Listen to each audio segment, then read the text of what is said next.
If I ever needed a reason to hate World War II anymore to hate the Axis powers, it's because we have another bit of Make Mine music. Okay, so let's be fair. It's 1946. Most of the staff has been drafted into the army, and what's left is also most just doing war propaganda. Cause we gotta stop the schmazzies. You fight the fascists. Yeah, we go. I've never been a bigger proponent of fighting them than because we have another not story.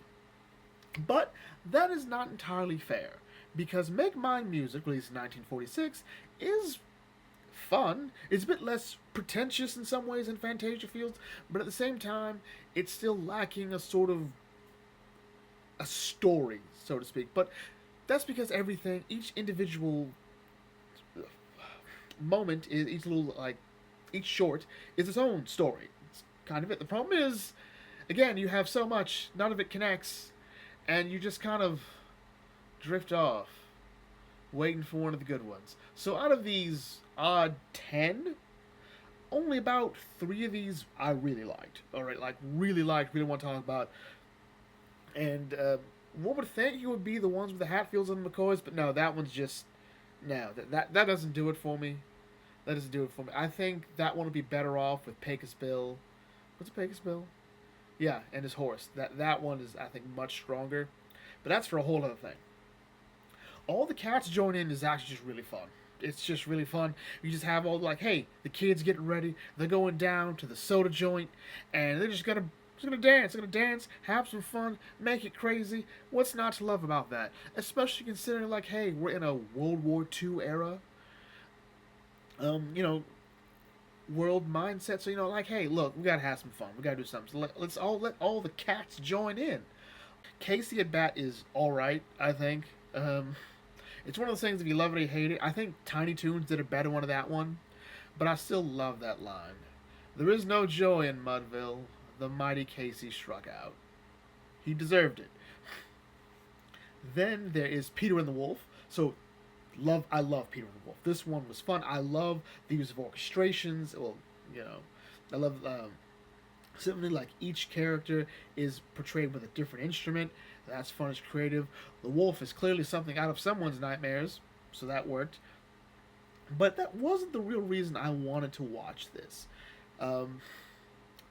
There's only a couple movies that scared me as a child. That's a lie. A lot of movies scared me as a child. But for the most part, there were 4 that really had a chokehold on my childhood. Alright? I hope 4. I'm remembering only 4. So maybe there's something far off in my psyche I've just repressed.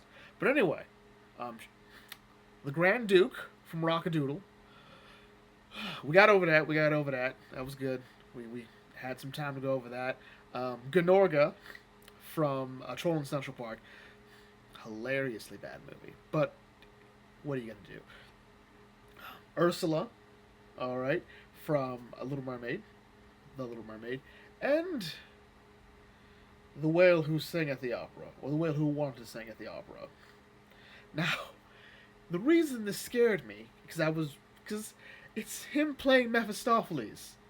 Was it? The fire, the whatnot, it just set me over the edge. So anyway, I came back to this, and it took me a while to connect the two. I didn't think this was the same one. I'm like, is it? Is it? If it is, let's go. I've already knocked out Rockadoodle. I've already knocked out Troll in Central Park. That movie's just bad. And Ursula and she's become one of my favorite Disney villains. So you know what? We're in a good place. And as we watch, I'm like, okay. First of all, I think it's the best one there. I don't even think that's a rare opinion. I don't even think that's a niche opinion. I think everyone, they love this one. All right. You've got a whale that can sing. He's got some BS ability to hit every different 4 different notes.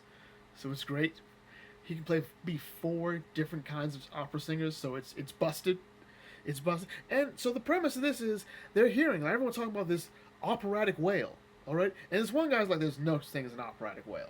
But I'm willing to bet that whale ate a great opera singer. So I'm going to go get my harpoon. I'm gonna save that opera singer.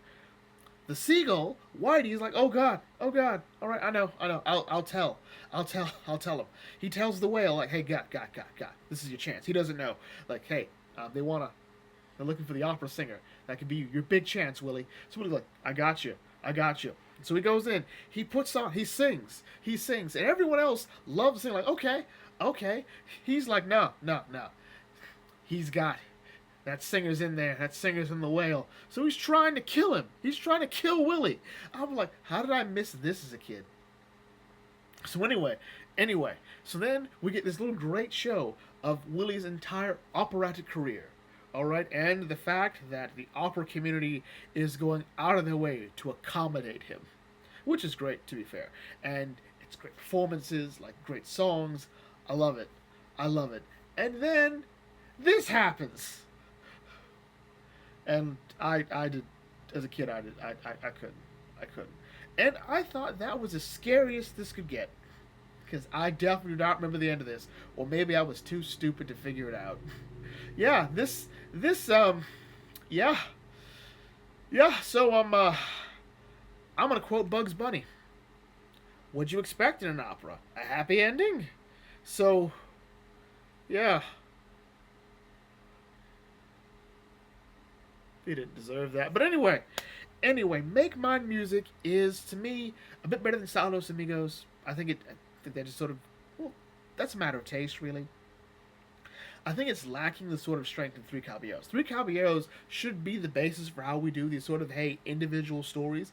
We need some sort of background to sort of tie everything together. Even just like, hey, let's talk about some great music, huh?